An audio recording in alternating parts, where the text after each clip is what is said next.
למשוך אותו, שהוא ידבר. כמה דקות מאוחר יותר המצלמה שוב נדלקת, ונתניהו פורס בפני מארחיו את משנתו המדינית, בלי מרכאות, בלי מסכות. חייבים עכשיו להבין את פירוש הסיסמה, יש איזה כאן.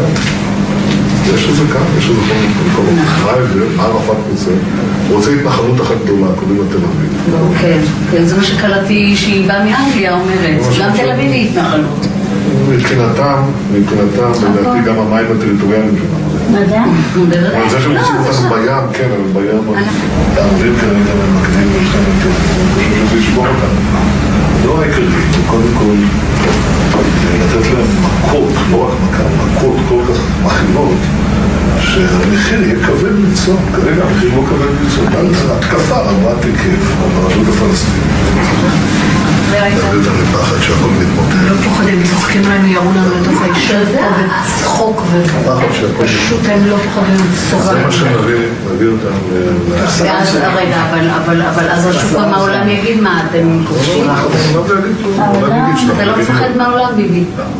במיוחד היום עם אמריקה, אני יודע מה זה אמריקה. אמריקה זה לא שאפשר להזיז אותו בקלות, ולהזיז לכיוון הנכון. הם אומרים שהם בעדינו, אבל כאילו... לא יפריעו לו. אז שאם אנחנו עושים איזה משהו, אז הם... יש שווה, אז נניח שהם אומרים משהו. אז אמרו, 80% מהאמריקאים תומכים בה. זה אבסורד, יש לנו שם תמיכה כזאת, ואנחנו אומרים מה נעשה עם הממשל ההוא היה פרו-פלסטיני בצורה קיצונית. לא פחדתי להתעמת שם.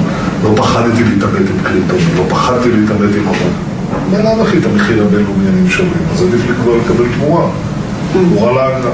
אוסלו, מילא הבאנו להם דברים עכשיו אנחנו לא יכולים לקחת אותם חזרה, כי הם לא ייתנו לנו אותם חזרה. קודם כל, אוסלו זה מערכת, אתה צודק, א', אני לא יודע מה אפשר לקחת. יש לו דעות פוליטיות, תאמין לי. הוא אמר לאריק שרון דברים שאני אמרתי לו, זה לא דעה של ילד, הסכמי אוסלו זה אסון. כן, זה את יודעת ואני ידעתי. יפה, אז חשבתי שראש הממשלה...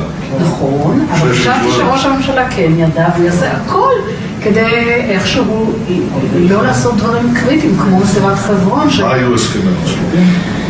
הסכמי אוסלו שהכנסת חתמה עליהם, שאלו אותי, גם כבוד התקיים, כן, בתנאי כפוף להדדיות וצמצום הנסיבות. אבל איך מצמצם את הנסיבות? אני אתן פירוש להסכם שיאפשר לי להפסיק את הדהירה הזאת לקווי 67. איך עשינו את זה? הסכם אוסלו קבע בשעתו כי ישראל תמסור בהדרגה שטחים לפלסטינים בשלוש פעימות שונות, אלא אם בשטחים האמורים יימצאו התנחלויות או אתרים צבאיים. כאן מזהה ביבי פרצה. אף אחד לא אמר מה זה אתרים צבאיים מוגדרים. אתרים צבאיים מוגדרים, אני אמרתי אלה אזורי ביטחון. בקעת הירדן, מבחינתי זה אתר צבאי מוגדר. נכון. זה אוקיי. לך תגיד. אבל אז הייתה שאלה, מי יגדיר מה זה אתרים צבאיים מוגדרים? קיבלתי מכתב מקריסטופר אליי ולערפאת באותה לשון שאומר שישראל בלבד היא זו שתגדיר מה הם את מיקום האתרים הצבאיים האלה ואת גודלם. עכשיו, הם לא רצו את המכתב הזה, אז לא נתתי את הסכם כמוהו. הפסקתי את ישיבת הממשלה, אמרתי, אני לא חושב.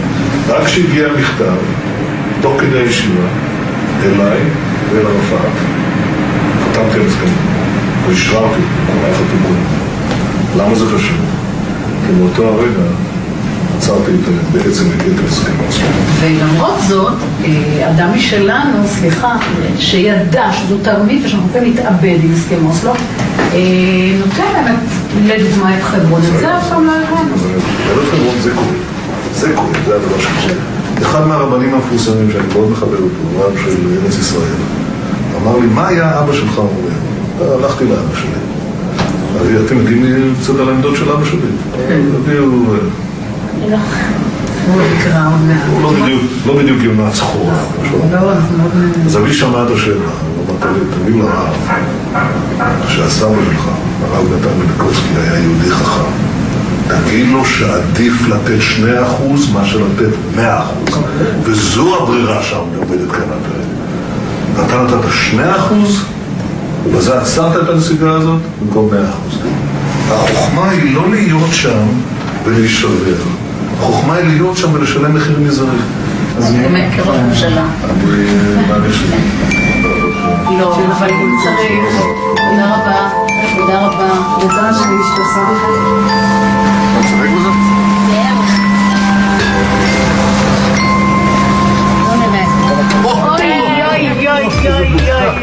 אין גבול לבושה. אין גבול לבושה.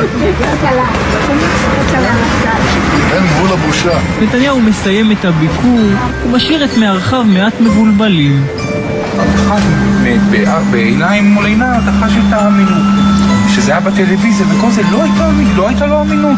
לא, הכל מדהים בכוח שלו. כמו שאני אמרתי קודם, כשמגיעים לתפקיד, הם מסונדלים מכל מיני כיוונים.